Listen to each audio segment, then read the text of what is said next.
Hi friends, అందరికీ నమస్తే. ఈ రోజు మనం కోరుకొండ లక్ష్మీనరసింహస్వామి దేవాలయ విశేషాలు చూద్దాం. కోరుకొండ లక్ష్మీనరసింహస్వామి దేవాలయం గోకవరం ఊరికి దగ్గరలో ఉందండి. అదేనండి, మనం మారేడుమిల్లి వెళ్ళినప్పుడు ముందు తగులుతుంది కదండి గోకవరం.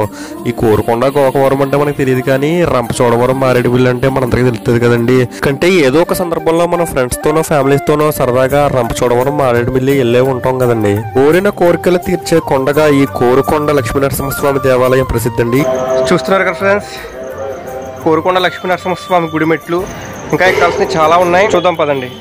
ఇటువంటి పుణ్యక్షేత్రాలు సందర్శించడం ద్వారా మనకు 3 రకాలైన లాభాలు కలుగుతాయండి. అందులో ఒకటి భౌతికం, 2 మానసికం, 3వది ఆధ్యాత్మికం. వయసులో ఉన్న కుర్రోళ్ళు ఎత్తుగా ఉన్న గుళ్ళను ఇప్పుడే చూసేయండి. ఎందుకంటే ఇప్పుడున్న జనరేషన్లో మనం తినే ఫుడ్కి, ఈ పొల్యూషన్కి మన బాడీ ఫిట్నెస్లు అనేవి ఏమి ఉండట్లేదు.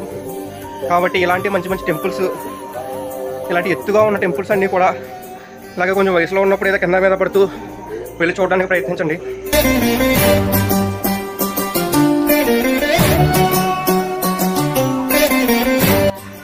మనం చాలా ఫిట్గా ఉన్నాం, మన బాడీ చాలా ఫిట్నెస్గా ఉంది, మన బాడీలో అసలు కొలెస్ట్రాల్ లేవు అనుకునే వాళ్ళు అప్పుడప్పుడు ఒక నెలకు 2 నెలలకు ఒకసారి ఇలాంటి టెంపుల్స్కి వచ్చి చూడండి. కొట్టుమని నేను ఇంకా ఒక 100 మెట్లు ఎక్కుంటాను, అప్పుడే ఆవేశం వచ్చింది. అంటే చూడండి మన బాడీలు ఫిట్నెస్లు ఏమున్నాయో, మనం తినే ఫుడ్లో ఏమాత్రం బలం ఉందో చూడండి. ఇంకా నేను ఎక్కాల్సిన అసలు ఒక 30% ఎక్కువ ఉంటాను మెట్లు, అయినా సరే ఆవేశం వచ్చింది. జస్ట్ ఇలా కూర్చున్నాను, మీతో మాట్లాడుతున్నాను, అయినా సరే ఆవేశం వచ్చేస్తుంది. చూడండి మరి మన ఫిట్నెస్ లెవెల్ ఏమాత్రం ఉందో.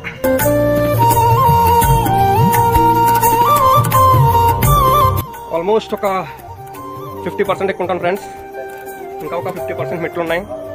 చిన్న చిన్నగా అలా మన పల్లె వెలుగు బస్సు ఒక్కొక్క ఊర్లో ఎలా ఆగుతూ ముందుకెళ్తుందో ఆ విధంగా ఒక 20-30 మెట్లకి చిన్న చిన్న బ్రేక్ ఇచ్చుకుంటూ ముందుకు కదులుతున్నాను.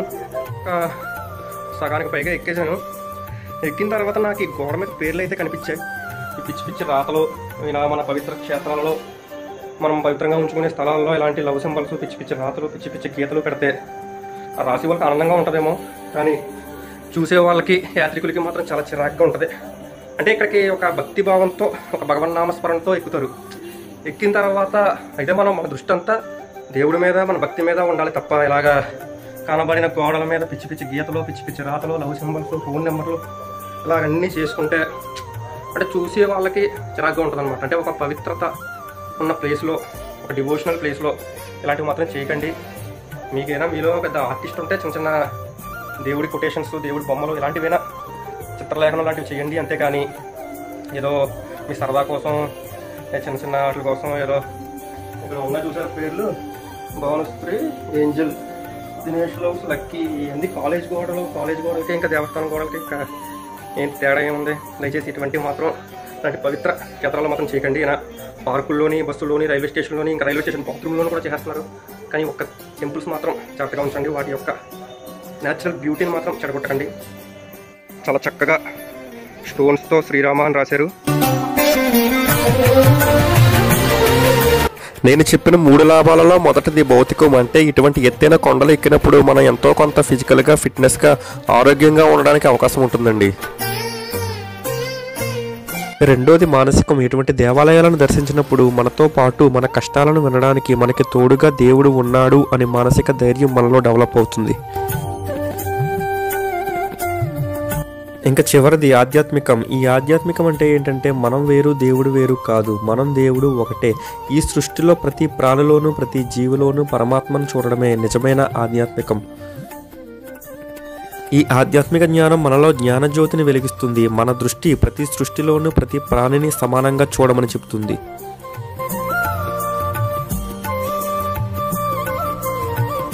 ఫైనల్గా మన కోరుకొండ లక్ష్మీనరసింహస్వామి కొండపైకి వచ్చేసాం. గుడి లోపల ఏదో పూజ జరుగుతుందంటండి, అందుకని కాసేపు వెయిట్ చేయమన్నారు.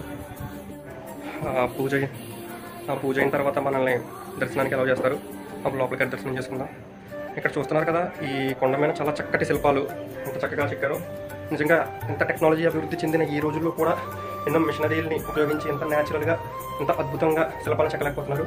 కానీ ఏ టెక్నాలజీ లేని ఆ రోజుల్లో కేవలం ఒక సుత్తి, ఉలి సాయంతో ఎంత అద్భుతమైన, అపురూపమైన శిల్పాలను చెక్కారు అలాంటి చిత్రకారులు. మరి నిజంగా వాళ్ళందరికీ ఒక హ్యాట్స్ ఆఫ్.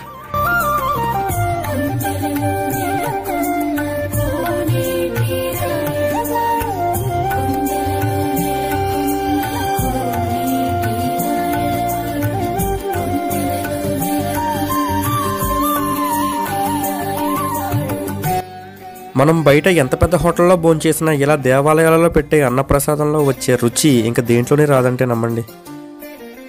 ఇవ్వండి కోరిన కోరికలు తీర్చే కోరుకొండ విశేషాలు.